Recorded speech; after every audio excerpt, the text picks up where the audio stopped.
ஸ்ரீ குருவாயூரப்பன் திருவடிகளே சரணம். இன்னைக்கு இந்த தசகத்தோட 2வது ஸ்லோகத்தை பார்க்கலாம். முதல்ல வார்த்தைகளை பிரித்து சொல்லலாம், பிறகு ஒவ்வொரு வரியும் சேர்த்து சொல்லலாம். தாவத் விதூரம் உபகர்ணித கோர கோஷ தாவத் விதூரம் உபகர்ணித கோர கோஷ व्याजृम्भिपांशु पटली परिपूरिताशः व्याजृम्भिपांशु पटली परिपूरिताशः वात्यावपुष्य किल दैत्यवरस्तृणावर्ताख्यो वात्यावपुस्स किल दैत्यवरस्तृणावर्ताख्यो जहार जनमानसहारिणं त्वाम् जहार जनमानसहारिणं त्वाम् तावत् विदूरमुपकर्णित घोरघोष व्याजृम्भिपांशु पटली परिपूरिताशः तावत् विदूरमुपकर्णित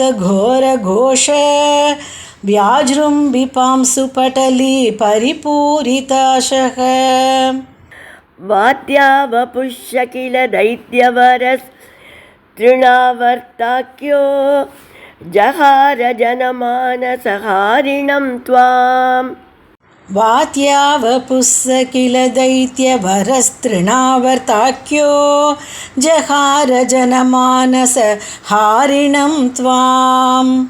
இப்போ நாம் இந்த ஸ்லோகத்தோட வார்த்தைகளை பிரித்து அர்த்தங்களை பார்க்கலாம்.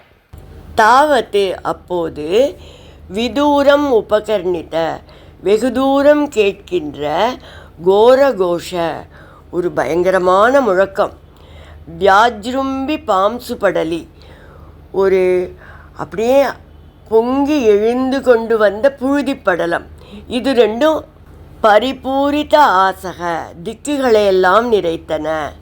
வாத்தியாவபுகு சுழற்காற்று வடிவம் கொண்ட, திருணாவர்த்த ஆக்கிய திருணாவர்த்தன் என்ற பெயருடைய, சக தைத்தியவரக புகழ்பெற்ற அசுரன், ஜனமானசஹாரிணம் துவாம் மக்களின் உள்ளங்களை கொள்ளை கொள்பவனான உன்னை, ஜகாரகில கவர்ந்து சென்றான் இல்லையா.